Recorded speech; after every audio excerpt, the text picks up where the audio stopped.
What's up guys, it's Jeff Chan from MMA Shredded, and I'm here with my cousin Van. Today we're going to be showing you 3 of the most effective judo throws for MMA, as well as 1 bonus throw which is actually from wrestling. So if you like this video, please remember to like, comment, share, and subscribe. Now before we get started, this video is sponsored by Ironneck. Ironneck provides us with the most innovative tool to achieve our training and rehabilitation goals and improve longevity. I've been training with this Ironneck Pro, which has been a game changer for my overall strength and stamina of my neck. By using the Ironneck Pro, I strengthen my neck and therefore reduces the chances of any sort of neck injuries that can occur from wrestling and grappling. It also helps with my neck mobility. Thirdly, because I also work from home and sit at a desk editing all day, I have seen improved posture from using the Ironneck. Get your own Ironneck with the link below and get 15% off using the discount code MMA Shredded. So, the reason why these techniques or throws are very effective for MMA is because they all come from the over and under position, which is a very common position you get in when you tie up in MMA. So over and under is, I got 1 underhook, 1 overhook. My opponent has the underhook and 1 overhook. From here, if I can shrug my shoulder and get 1 arm in, and now I have double underhooks going palm on palm, I can take my opponent down with a backbreaker.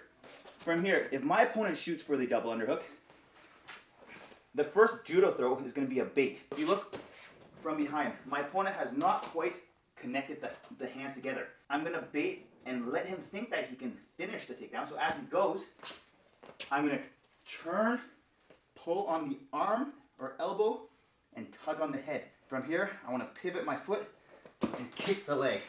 From the over and under position, as my opponent shoots for the double underhook, I'm going to bait him, squeezing my elbows and putting my hands on the hips.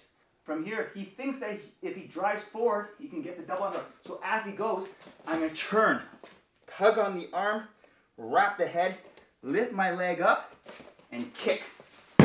He shoots for the double underhook. I'm going to bait. As he drives forward, I'm going to kick the leg, tug down on the arm and the head.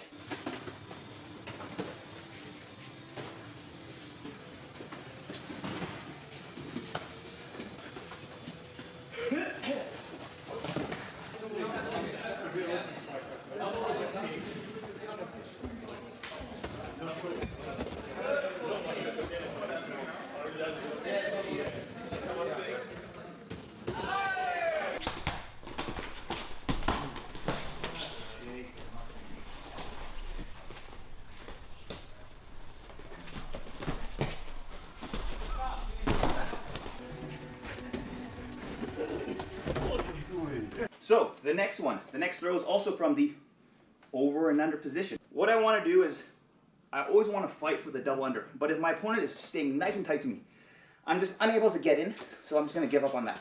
From here, look, I'm going to shrug my right shoulder and slowly try to circle around to his back. My opponent's obviously going to hook my arm, so I'm unable to take his back completely. But just being on the side, I can hook his leg and shoot for takedowns. So what my opponent's going to want to do is square up with me. And I want to get into his side. So it's going to be like a cat and mouse game. So I'm going to time it.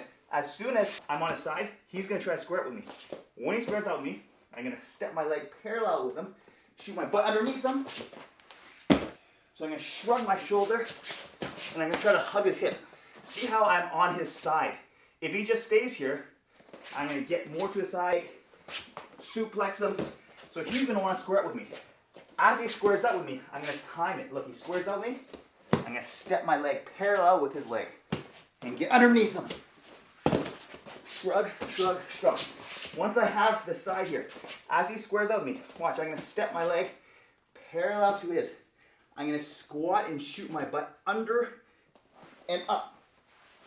If I do it right, he should be able to hang on my back. See how you can just hang?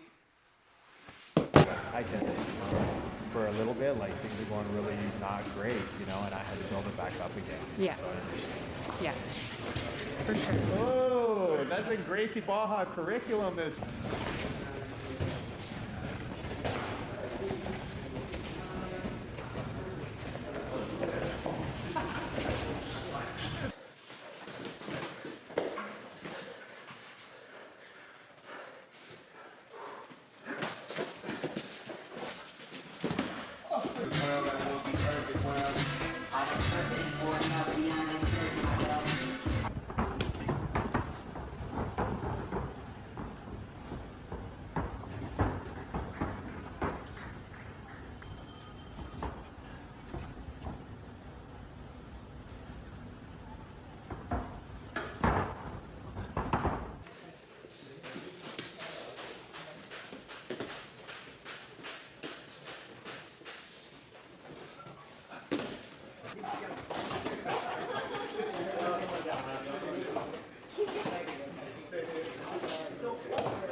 So the third judo throw, again from the under and over position. I'm unable to get the double under, so watch, I'm gonna step my leg on my tippy toes, and I'm gonna overhook the arm as I pull my left arm out.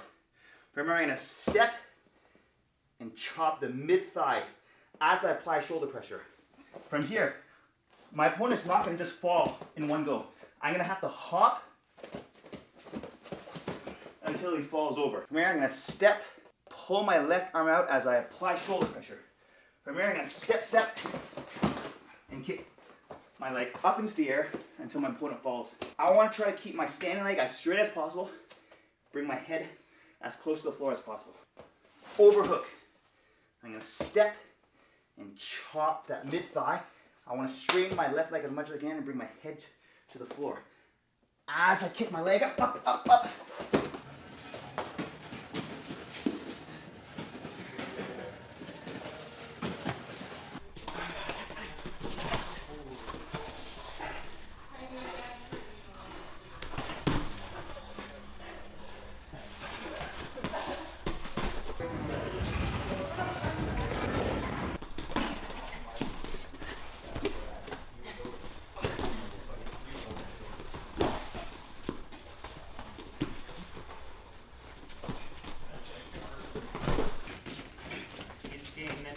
That's why he's here.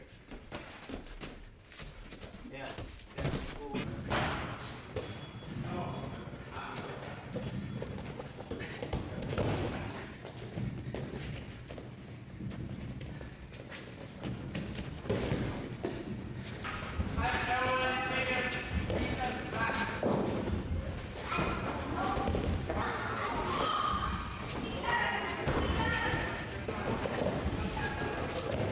On to the fourth throw, which is actually a wrestling throw. The over and under position, I want to step my leg through as I shoot my arm underneath his armpit. From here, I want to come off to the side. Right now, I have two hands on his arm.